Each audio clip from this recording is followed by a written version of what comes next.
first bit of news, and I'd say at this point it's probably a bit of old news since it's already been making the rounds. But as you know, first thing I want to talk about is the possible fake first edition case base set boxes. I know I didn't say that in the right order, but the scandal that's currently rocking the Pokemon world with the Logan Paul purchase of a $3.5 million first edition base set booster box case. So anyways, scandals aren't new for Pokemon, especially fake boxes, because shit, this isn't even the first fake box sale that we've seen that's been so huge and so public. So just to give a quick recap on the story, Logan Paul bought a possibly fake case of these booster boxes for $3.5 million.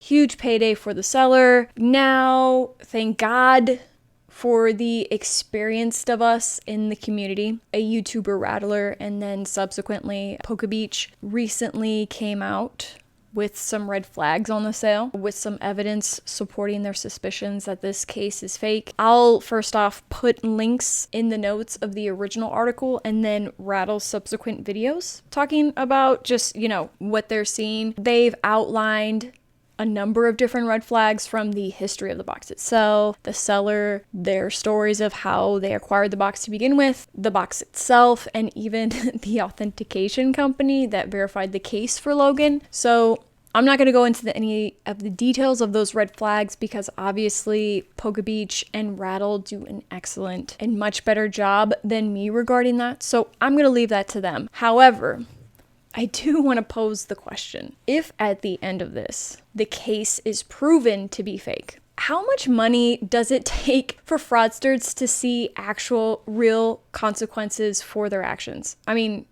seriously, in 2020, we saw the huge $375,000 debacle sale for a first edition base set booster. Like, to this day, there has been no FTC investigation for the fraud whatsoever. These are huge sums of money that are being passed for product that is not what they say it is. I mean, it's insane. So anyways, if we're trying to give a serious answer here, a serious possible answer here, no one reported the fraud to the FTC. So, my thought is that if it's not reported, the FTC won't investigate it because no one's complaining about it per se. I mean, now keep in mind, of course, I'm no subject matter expert regarding fraud or reporting fraud to the FTC. So if there are any experts out there that have some insight on maybe that process, I'm guessing too, the FTC might choose to investigate a thing if it becomes big enough news, But anyways, if you do have some insight and some expertise in that, I'd love your take on it because I'd love to learn more and educate myself. So obviously, Connor from Rock Pokemon, you are the first person I can think of that I know that could possibly provide some insight. So I'd love to get your take. If you make a video, I will watch it. If you don't know Rock Pokemon, go follow him because he is a real expert within the financial investing realms. And he applies those principles and those concepts to collecting. You won't regret it. You will learn so much. I have learned so much. He is an amazing guy. Go follow him. So anyways, plug aside. What I'd like to see, honestly, is, with this whole situation, again, if it does come out that a crime has been committed, I want to see some accountability. Fakes are nothing new. And obviously, Pokemon isn't the first, industry, category, hobby collecting, whatever the fuck you want to call it. It's not the first place to experience it. I was just watching a video the other day regarding fake jewelry. And the fake jewelry business within the music industry and how music artists are essentially being finessed by experts, quote unquote. I know nothing. I know nothing about that industry, but I did find it to be really interesting. I'm not trying to go on a tangent on fake jewelry and the like, but it is a very interesting subtopic for another day. I would check it out. There's actually a few Instagram accounts that are specifically for spotting fake jewelry. So anyways, Rattle himself has put out additional videos on top of the initial red flags video. And what he talks about in these other videos is the backlash he's been getting from the seller, from the supposed seller. It appears that the seller has threatened to sue Rattle and then allegedly bribed Rattle for $500,000 to remove his initial YouTube video. In the Beach article. They made public the seller's eBay. So, I think the first real tangible thing that we can kind of take from this entire situation is do not buy from that seller. Just stay away.